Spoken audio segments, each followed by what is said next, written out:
going to teach you how to make this. This is called a Tunisian knit stitch. And it looks like a stockinette knitting stitch, but it's not. And one thing to note with this stitch when you're working it, it's kind of dense. And it does curl a lot. So you might want to opt for a bigger Tunisian crochet hook when you're working with yarn. This is a lightweight DK weight cotton yarn, and I'm using a 5mm hook to get this swatch sample. Okay, and look how it curls. This is a couple rolls, not too many, but I just wanted to show you what a stitch looks like before I teach you how to make it.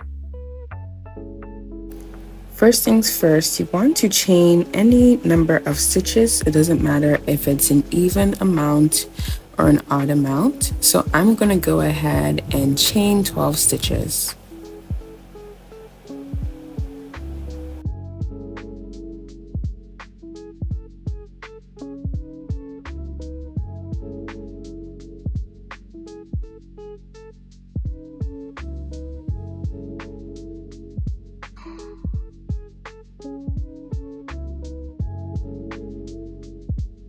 Now that I've chained 12 stitches, I'm going to go to the back bumps of the chain stitches, and I'm going to zoom in so you can see a little better. So you see these back bumps, I'm going to work in them. So to begin the foundation row for Tunisian crochet, you're going to go through the back loop and yarn over and pull through just like that. That's called the forward pass. And you're going to continue this until the end of the row. So you just go through the back loop, yarn over, pull through once, and then keep the loop on the hook. So depending on the number of chains you started, you want to make sure that you have the same amount on your hook as well.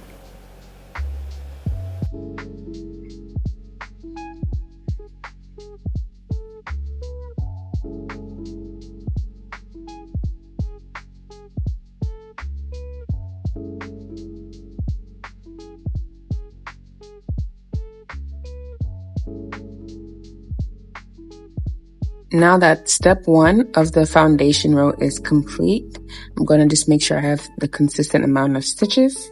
And now I'm ready to begin step 2 of the foundation row. So the step 2 foundation row is called the return pass. And it's when I yarn over and I pull through 1 loop. And then I yarn over and pull through 2. Just like this.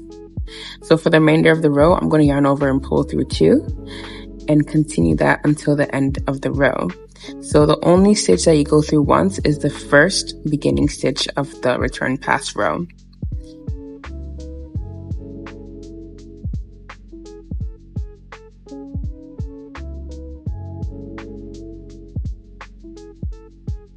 So now we're just wrapping up the return pass row, and this is what it should look like. This is the full row of a foundation row for Tunisian crochet.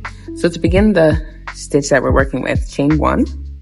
And you're going to insert your hook from front to back through the center of the stitch between the vertical bars. And you're going to skip the first vertical bar and you're going to go to the second one as I'm doing right now. So you see I'm going through the middle. I'm just going to yarn over and pull through once and keep the loop on the hook. And I'm literally repeating the same process. I'm just going to tighten my initial chain because it's a little loose and I want to keep the tension consistent. But again, I'm just going to go to the center of that vertical bar and pull through with a loop on the hook. And you just keep repeating the same pattern. So you just want to go through the center, yarn over, pull through once, keep the loop on the hook. And literally, you're just going to repeat this row and then the return pass row until your desired length. Those are the only repeats of this pattern. So the only thing that's different is just the foundation row. Setting it up is a little different, but the rest of the stitch working is pretty much repetitive. So it can get really easy once you get the hang of it.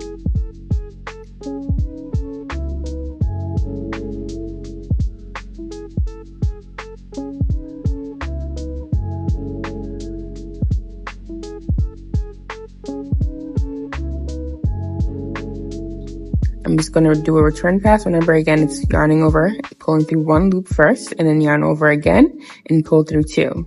And I'm going to continue to yarn over and pull through 2 for the remainder of the row. And that is a return pass.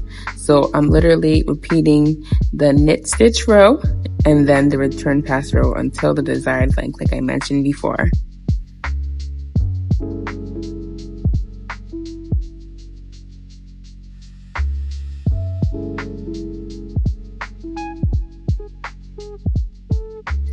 So again, you're just going to chain 1.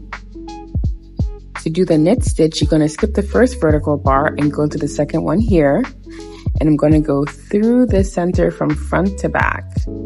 Okay, so I'm just going to go from front to back, just like this, yarning over and pulling through, getting that loop on the hook.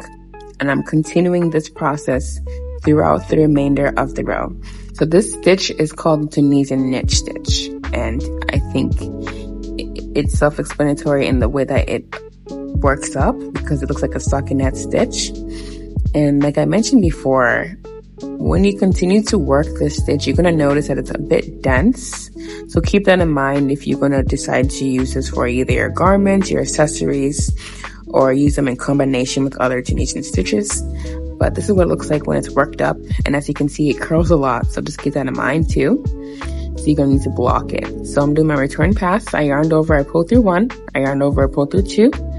And I'm going to continue doing that until the end of the row. And again, like I mentioned, you're going to repeat the Tunisian knit stitch row, and then you're going to repeat the return pass row until your desired length.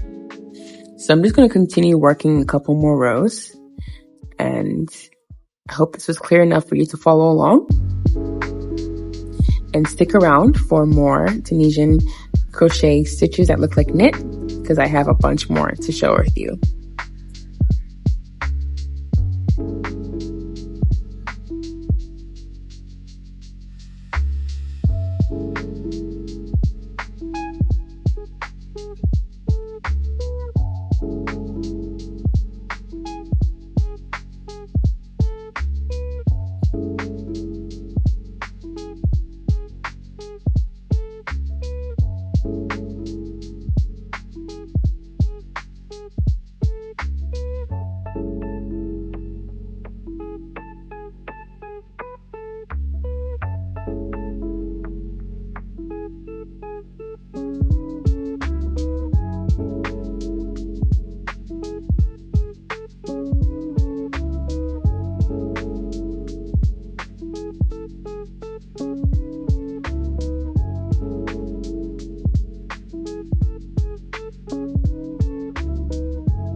After working a couple rows, you should get something that looks like this. Again, it does curl a lot, so make sure you do block it to make sure that it lays flat.